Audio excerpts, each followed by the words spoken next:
was a weird time frame. I was in high school when 9/11 happened. I didn't experience any sort of discrimination or racism that was, how do I say this, justified in their eyes. Before it was just random jokes like camel jockey or did your uncle own a gas station? Like just like ha ha whatever. Like, but it was a ha ha for you. Were you laughing along? Yeah, I would say so. It was like people I knew. Like I wasn't beat up because I was brown. It wasn't like that at that time. But it was like are you going to be Aladdin for Halloween? Like just really like kind of pop culture references. Right. That type of. So it wasn't hateful. Got it. You know what I mean? 9/11 goes down, and it doesn't process in my mind the aftermath. I just go, oh my God, this is terrible. People die, like the tower. Oh my God, this is a trap. And the way I'm watching the monitor, and I'm like, I felt kind of like I'm an American, you know. And so I felt that pain of people dying, and oh my, and I had, this is the first time in my entire life where I was like following something. You know, I had the radio on, I had newspaper clippings. I was following, I was reading, I was trying to educate me. And then the aftermath starts coming. And it was never, there's nothing crazy, but I knew I was different from that point.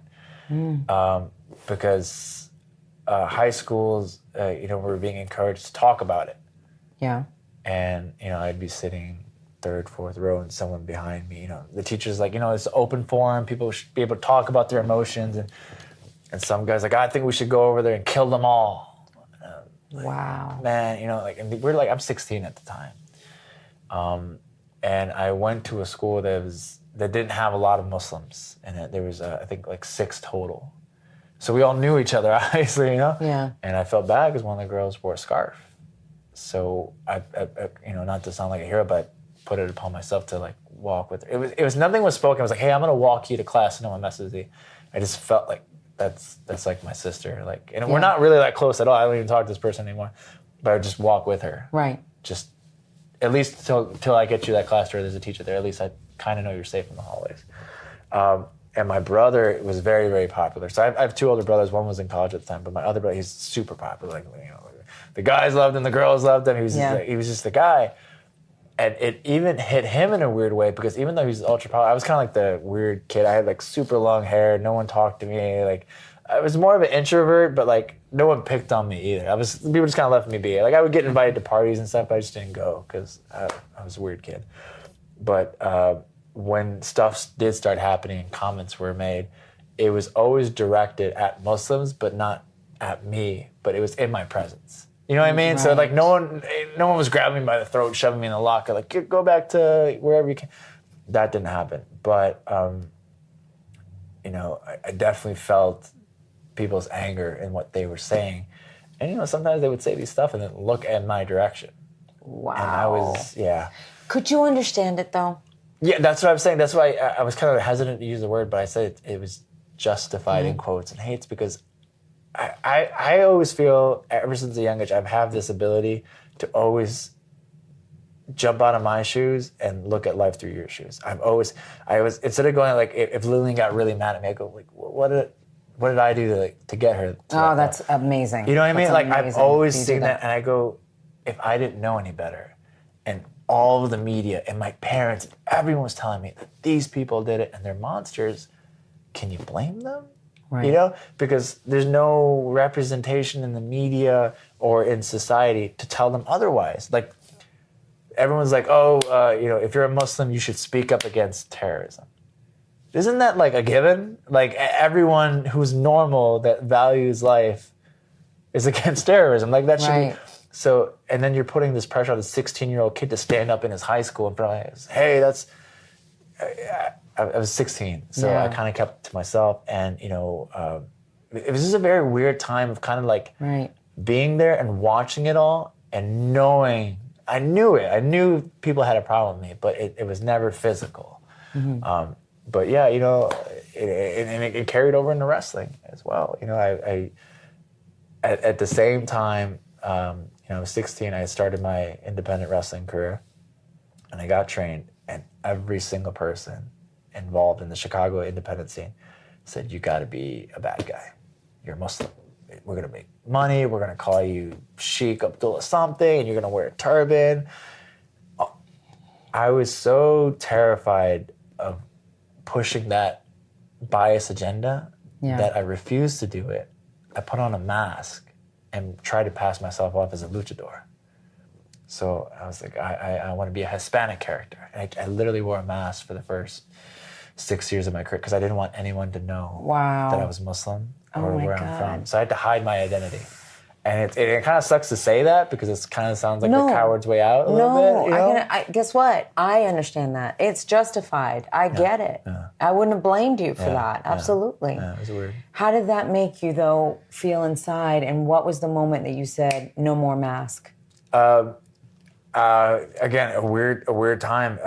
My dad was, his health started deteriorating at this point. I was at a show and I ended up breaking my wrist. It was my first quote unquote major injury I had. I go to the doctors and I thought it was just a broken wrist, but they put me in like a full arm cast. So I have a cast up to here for like 6 months.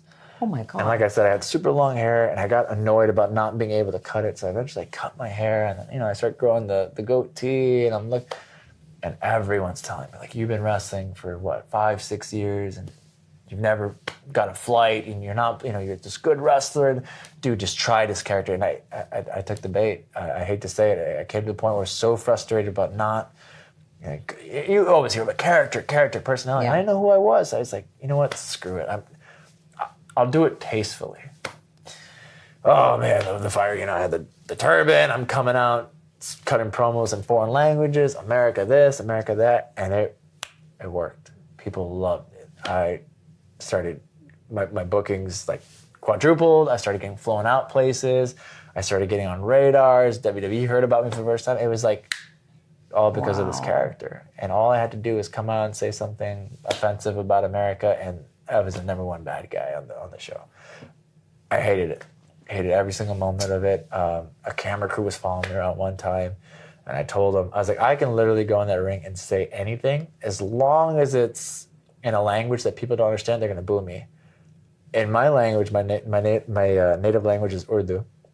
I said, I'm gonna literally say, I love this country.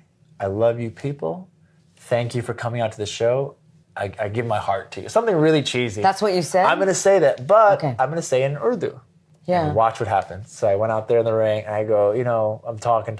And they're like, screw you, go back to your country, USA. And I looked at the camera and like winked at it. They saw what they saw, It was that easy. And I almost think that wrestling became so easy that I fell out of love. Fell out of love with it because it was like, man, it's just an act. Like, I put on this rag on my head and I go Durka this, and everyone's like, oh, and it was like I hated it. And the moment that changed everything for me, that I say defines me as a person today, my character today in WWE, and my character out, like who I am as a person. It's this match. It's in Oak Forest, Illinois, and I jump out of the ring and I turn around and there is a kid that's 7 or 8 years old. Blue eyes, blonde hair, and he jumps out of his chair and he puts his fist up like that. And I was like not even close to me. Yeah. And I saw it in his eyes. I was like, I taught this kid to hate people that look like me. Oh. It registered to me. Right. And I had this flashback of sitting in high school and understanding why that kid stood up and says, we're going to go there and we're going to kill them all. Because he didn't know any better. Right. And I'm teaching that now. Right. And I went back, done. I'm not doing this. Dude, I'm not doing this character again. I'm just Mustafa Ali. And people, if they're going to boo me because of my name or whoever, that's fine because that's on them. I'm not doing the terrorist character. I refuse to do it. And I never did it from that point.